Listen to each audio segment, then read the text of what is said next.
Selamat sore, jumpa lagi dengan Pak Gid di channel 0 per 0. Ada satu ustadz dan satu ustazah. Ustadznya itu bercerita tentang kesibukan laki-laki nanti kalau di surga itu memecah perawan istrinya. Kalau malam ini dipecah, besok ada lagi gitu ya. Nah, satu pertanyaan, apakah kita tahu surga itu seperti apa? Ada malam atau siang? Yang dinyatakan di sini kalau malam ini dipecah, besok ada lagi malam berikutnya.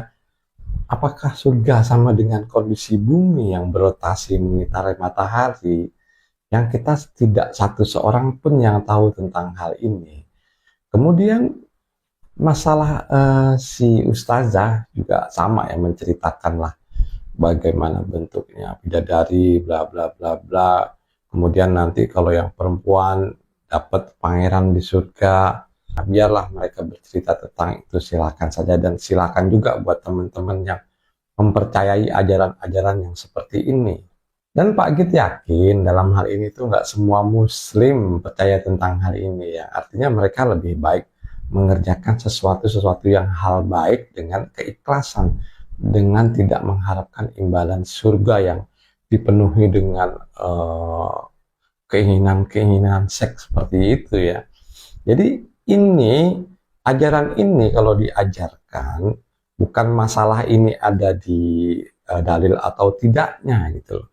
Tapi kita saring dulu gitu loh. Apa yang terjadi jika ini merasuki mindset dari seseorang? Nah, mindset seorang ini akan berubah gitu loh. Yang tadi mentalnya itu biasa-biasa aja jadi mental buruh ya. Mental buruh ya itu mendapat imbalan, apalagi ini imbalannya yang berbau sranky gitu ya, atau seks lah seperti itu, yang akhirnya pikirannya pada saat beribadah nanti akan dipengaruhi oleh pikiran-pikiran yang bersifat nafsu, atau katakanlah dalam tanda ketik budak seks gitu, yang pada akhirnya nggak jauh kita tahu gitu ya, banyaklah pesantren ya kemudian menodai para santrinya gitu ya, gurunya ini menodai para santrinya yang masih perawan kemudian dihamil. Ini kan banyak hal-hal terjadi seperti itu, yang akibatnya ini memperjelek, memperburuk citra Islam sendiri dengan ajaran-ajaran seperti ini. Kalau kita balik kepada prinsip dasarnya, yaitu kebutuhan seks itu adalah kebutuhan biologis ya, yang artinya saat kita meninggal, tubuh biologis kita ini akan hangus atau bercampur menjadi satu bersama tanah ya. Jadi dikubur berapa tahun kemudian lama-lama jadi satu dengan tanah. Yang artinya kalau sudah tubuh biologis ini tiada, yang berangkat di sana kan ruh ya. Apakah ruh ini butuh kegiatan biologis? Ini patut dipertanyakan. Ini secara prinsip dasar biologi gitu ya. Tapi kalau sekte-sekte yang seperti ini ya, pagi udah tahu lah ciri-cirinya, atau teman-teman juga mungkin sudah memperhatikan lah ciri-ciri mereka yang seperti ini. Ini selalu mengiming-imingi, ya dengan seperti tadi itu ya, akhirnya kita melupakan nilai-nilai dasar pada ibadah yang sebenarnya. Yang artinya kalau kita menginginkan ini, itu jadi tingkat keikhlasannya tuh menurut Pak Gid berkurang gitu. Nggak tahu kalau teman-teman gimana ya, tapi kalau menurut Pak Gid ya seperti itu. Yang jadi masalah utamanya di sini adalah orang-orang yang baru belajar. Itu jadi masalah. Mereka kan kadang, bukan kadang, banyak yang langsung belajar ke ustadz yang seperti tadi gitu, tanpa melihat ustadz-ustadz yang lain yang ceramahnya tuh bisa bertolak belakang 180 derajat.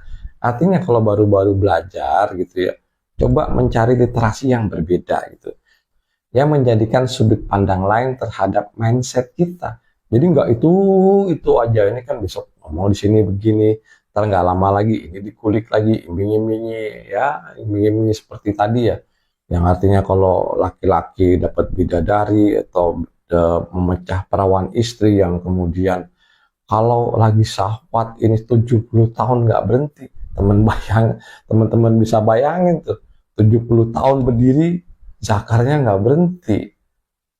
Kemudian juga si ustazahnya juga menjelaskan seperti itu ya, artinya kalau ibu-ibu, para wanita ini akan mendapatkan pangeran gitu. Ini kan konsep-konsep biologis, konsep-konsep hawa nafsu yang ada di dunia, yang kemungkinan ini tidak terbawa gitu. Pada saat kita meninggal, tubuh biologis hangus, dan ini tidak terbawa ke konsep akhirat. Baik, kita ambil kesimpulan teman-teman ya. Ajaran-ajaran seperti ini akan membuat mindset kita itu kacau tentang ibadah. Yang artinya mental ibadah kita itu lebih kepada mental buruh yang sifatnya budak seks. Dan ini nggak perlu sampai di surga pun, udah banyak kejadian-kejadian ya, misalnya pengelola pesantren gitu ya, menghamili para santrinya. Ini sudah banyak kasus-kasus seperti ini terjadi.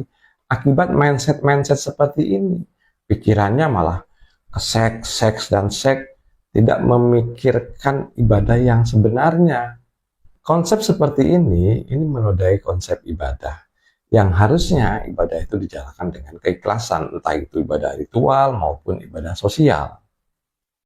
Yang kedua, pandai-pandailah menyaring informasi. Kalau perlu, cari ulama atau penceramah gitu yang prinsipnya mereka punya pandangan-pandangan lain tentang hal ini. Jadi kita punya banyak wacana, mana sih yang benar gitu kira-kira. Karena nggak semua penceramah tuh konsepnya seperti ini. Walaupun itu dalil memang ada, tapi ya harus dipikir benar-benar gitu loh. Karena dalil-dalil ini kan banyak sifatnya doktrin dan dogma, tidak bisa dijelaskan secara ilmiah. Konsep yang paling utama lagi adalah beragamalah dengan logika. Oke teman-teman, menurut Pak Agit ini cukup sekian dan terima kasih.